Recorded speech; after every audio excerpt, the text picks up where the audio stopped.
What's up, guys? It's Rising Duelist here. I'm with my boys. What's up, guys? It's your boy Chillfish, as always. It's your boy Dimensional Guardian here, and we're on the Christmas couch. And you know Kono Bandit. So we're here. We're going to talk about, we talked about the 5 best packs of 2017. So now we're going to talk about the 5 worst packs. And if you want to start it off for us. Real quick disclaimer. When we say 5 worst packs, because there's only 11 things released this year, we said worst packs in terms of either not a lot of things came out of it, meta shift didn't happen, or if it was just a really bad set overall. Just so we're all aware. It's not. We're not saying these are the least favorite sets. We're just saying these are, if you take those things into consideration. All right, to start us off at number 5 is Pendulum Evolution. And the reason why it's number 5 on the list, because yes, it did release Magician Pendulums, but at the time of its release, they didn't do anything. No one really kind of picked up. True. Magicians didn't get picked up until the list came for Wavering Eyes, and even then everyone was running like super heavy Zark builds, which are actually bad. Like, it's Really bad. It's like, it's cool to bring them out, and it was like you're only out as a kaiju. But for the most part, it was just inherent, and that's what people were focusing it on. They were doing that weird anime thing that so many people do. Don't do anime decks, guys. But anyway, that's off topic. It was just because of that. They didn't pick up until something else happened, and that's why the set was bad. That's also why it's number 5, is because it's not the worst set of the 5, but if you only get one good deck out of it and a bunch of reprints that didn't really happen. So anyway, so that's number 5. Number 4 is a deck, and the reason why it's number 4 is because, very similar to Pendulum Evolution, it's not the worst set for what it was designed to do, but we're talking about getting us new cards, getting us reprints, anything that we care about, really. Even in a competitive or a casual, it wasn't with that good of a rarities. deck. Yeah, decent rarities. And this is the Star Battle Pack Royale. This is not good, except for like the one reprint of Terror Top, which at the time was really good. But the reason why this is number 4 is because it's going to be a lot higher, but the reason why we all agreed 4 is because these style of packs are designed for draft tournament play. So that is their intended purpose. So we were like, okay, if that's the goal, it's going to stay low, but it's still in the top 5. It re-released a lot of Shatter foil cards. The big one that it re-released was Yosenju. Yes, which was the only reason I even knew about the pack to exist. But yeah, that's why it's at number 4, because for the intention of the pack, it was never designed to be a meta-relevant deck. It wasn't designed to involve or change the game. It was just designed for draft pick. All right, going on to the third one, Fusion Forcers. I know what you're probably thinking from me saying that is Invoked. Invoked Mechaba, making Mechaba is probably one of the best things you can do right now, because it's such a strong extra deck monster. And it's still Invocation and Mechaba. I think Invocation's at 30 right now as we're filming this, and Mechaba's at 20. And I know Alistair and Magical Meltdown are cheap, but if you want to run the Invocation engine, you have to have the Mechaba, you have to have the Invocation.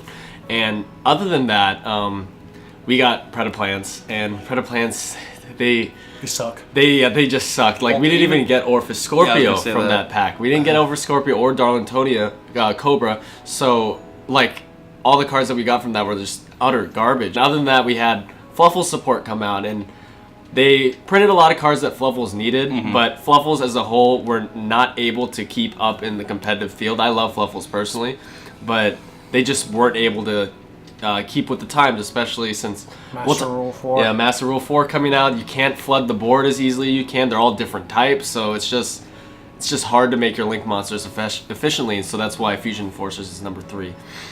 At number 2, we all kind of agreed, and 2 and 1 we're just going to all talk about, because there's things to talk about this one. Number 2, we think for the worst set released has to go to... And number 1 and number 2 are like really close, I think. Does this one happen to take the cake? I would say number 1's just a little bit worse. So let's talk about that. So number 2, the reason why number 2, Legendary Duelist. Yes. Why this is number 2 is because it did provide some decent new support for archetypes, but the archetypes they were supporting were still they're table 500 decks. They're the things you can like mess around with your friends on a Christmas couch. Yeah, you know, but you can have fun with your friends or build like the deck you always wanted to. I always wanted to build Red Eyes back as a kid. It's kind of what the support that came out in it. Like, maybe if had more relevant support, but like Amazon, it's Yeah. cool. You can do some cool stuff with Amazon. Red Eyes is literally all over the place. It's crazy. This hurt Red Eye. I think honestly, this hurt Red Eye's direction more because when Red Eyes were released, there was no point. It was just Red Eyes.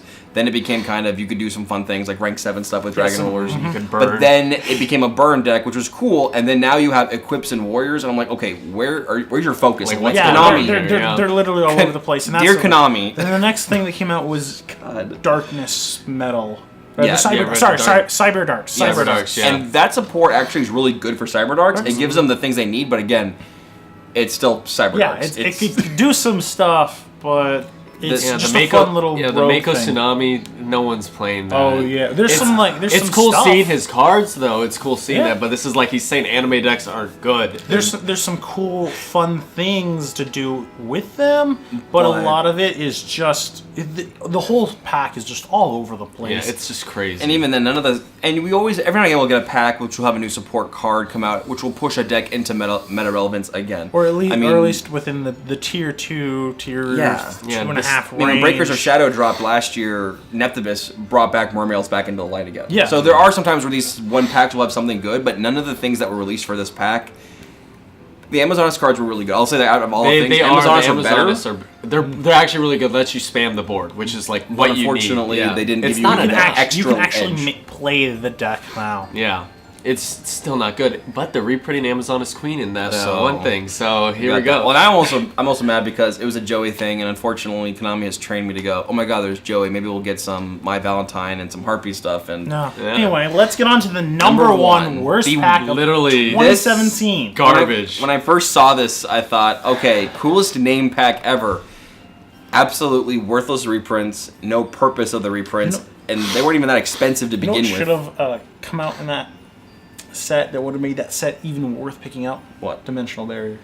That should have come out. So And it would have made a lot Dimensional of sense. Guardians. And yep, Dimensional Guardians is the worst reprint set ever.